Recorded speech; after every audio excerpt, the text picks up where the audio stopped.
People think of The Tonight Show as America's living room, warm, safe, and untouched by the darker corners of the world. But one night in 1971, long before the internet, long before late night became carefully managed television, Johnny Carson found himself staring at a gun sitting openly on the desk of a man in the front row of his studio audience. A man whose name nobody said out loud. A man whose very presence made NBC executives pale. A man the underworld only referred to as the chairman. And Johnny Carson, America's king of cool, did something that should have gotten him killed, but instead made him a legend. To understand that night, you need to understand television in the early 70s. Most people saw the sleek suits and the polished jokes, but behind the curtain, the entertainment world still had shadows. Quiet deals, powerful friends of the studio, and the occasional visitor from the wrong side of the law were not unheard of. The chairman was one of the most feared men in New York. He didn't just run rackets, he ran the people who ran the rackets. And when he showed up anywhere, everyone behaved accordingly. Except Johnny. Johnny behaved like Johnny. 3 days before the infamous broadcast, Johnny was in his dressing room going over monologue material when a man in an expensive suit walked in without knocking. "Mr. Carson," the man said, "the chairman would like a word with you. Tonight, after the show." Johnny didn't look up from the cue cards. "Tell him I'm busy. Maybe next week." The messenger blinked. "Sir, my employer insists." Johnny set the cards down and finally looked him in the eyes. "Then tell him this. If he wants to talk to me, he can knock. Nobody sends for me on my own stage." The messenger left, but not before giving Johnny the kind of look usually saved for people who were already dead. Johnny's crew panicked. He didn't. "If a man wants respect, he can start by showing some," Johnny said as he poured himself a coffee. Word spread. Employees whispered. Executives avoided eye contact. The chairman had been insulted, publicly, repeatedly, and he was not a man who forgot. The next night, the messenger returned. "Sir, the chairman is waiting downstairs." "No, he's not," Johnny said, "because I'm already gone." "Mr. Carson, you're standing right here." Johnny shrugged. "Then tell him I left 20 minutes ago." The messenger left furious. NBC staffers begged Johnny to take the meeting. He refused. "I tell jokes," Johnny said. "I don't bow." When Johnny arrived at Studio 6B 2 nights later, the tension was thick enough to chew. At the audience check-in, security was on edge. Producers were whispering. The stage manager looked ready to quit on the spot. And then Johnny saw why. The first 3 rows, usually filled with eager tourists, were packed with men in dark suits sitting stone still. No smiles, no chatter. In the center sat the chairman, his hands folded neatly, his eyes locked on the stage. Johnny straightened his tie. "Well," he murmured, "ratings should be interesting tonight." Johnny walked out to thunderous applause, but the front rows stayed silent, unmoving, watching him like a jury. He launched into his monologue anyway. One joke landed, another missed. Laughter came from everywhere except the front. Halfway through a punchline, the chairman reached into his jacket. The studio inhaled as one. He didn't pull out a gun, not yet. He pulled out a cigarette, lit it, and stared at Johnny with a slow, deliberate smirk. Then he made a gesture. The finger across the throat motion. The audience froze. Camera operators froze. Even Ed McMahon stopped smiling. Johnny kept going for 2 lines, before stopping cold.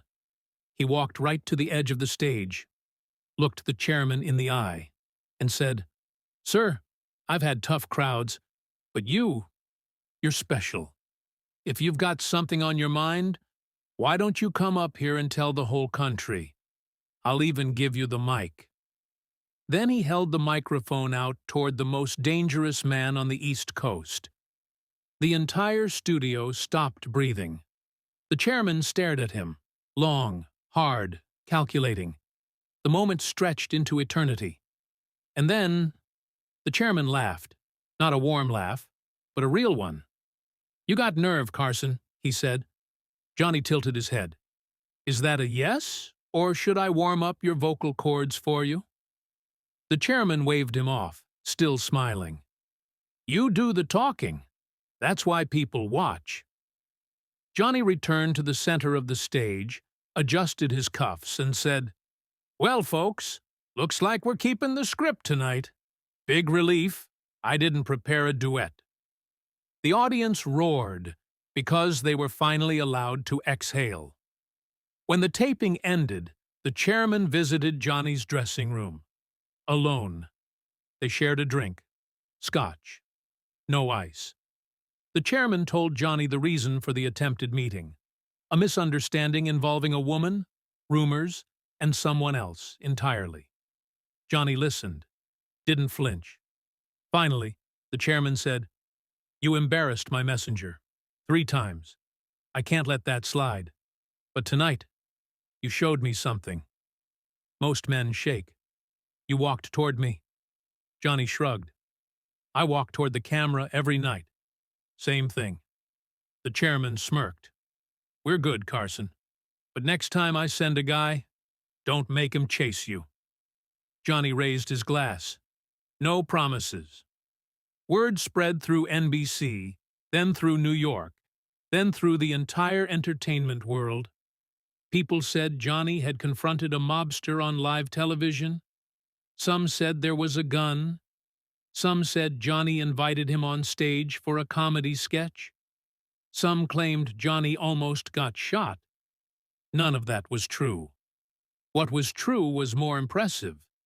Johnny Carson stared down a killer with nothing but timing, courage, and a microphone. Not a gun, not a threat, just composure.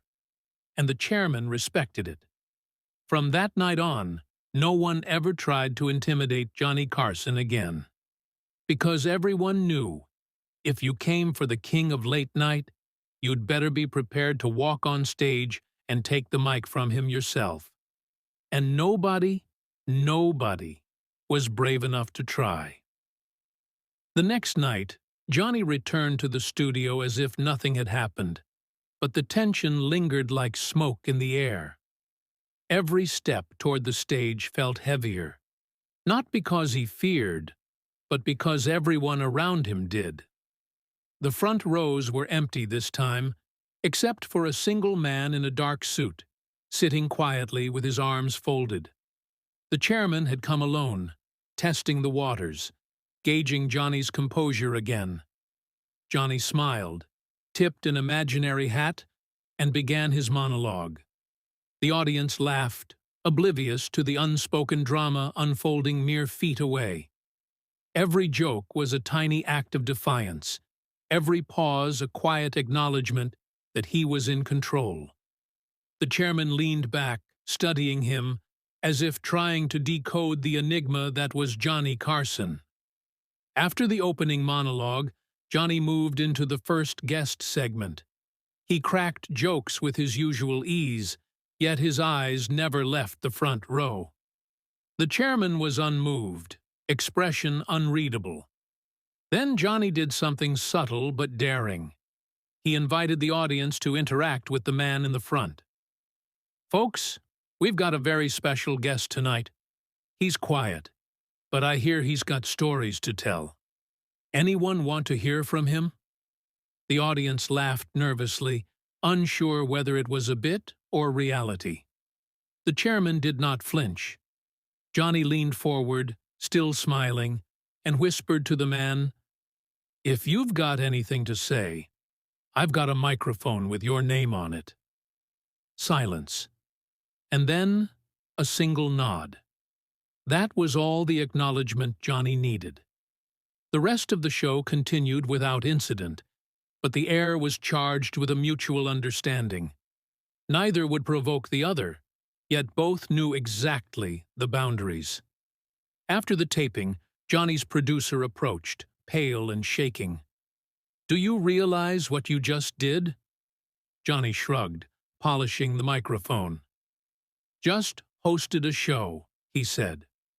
The chairman, meanwhile, had left quietly, but word of the encounter spread through the underworld and the studio alike. Respect had been established without a word of violence. Over the following weeks, the chairman attended several more shows, always in the front row, always calm, always watching. Johnny continued to perform, unshaken, joking, singing, and commanding the room as if nothing unusual had ever happened. NBC staffers marveled at his composure. The crew whispered stories that would become legend. In interviews years later, Johnny downplayed the events. "It's television," he would say. "You face a camera every night. Some people just happen to be tougher than others." But those who had been there knew better. That night had changed something fundamental. The performers were no longer just entertainers. They were figures who could command respect through sheer presence, wit, and courage. Johnny Carson had walked to the edge of danger, held up a microphone, and emerged unscathed, proving that charisma and fearlessness could alter even the darkest intentions. In the end, the man known as the chairman never tried to intimidate another performer in the studio again, and Johnny solidified his legend not just as a host, but as the one who could face fear and turn it into theater. And so the story of that night became one of the rare tales in show business where courage, calm, and a touch of humor became mightier than any weapon. In the weeks that followed, Johnny and the chairman shared a silent truce. The mobster attended shows, always in the front row, and Johnny performed with effortless ease, never flinching, never acknowledging the threat.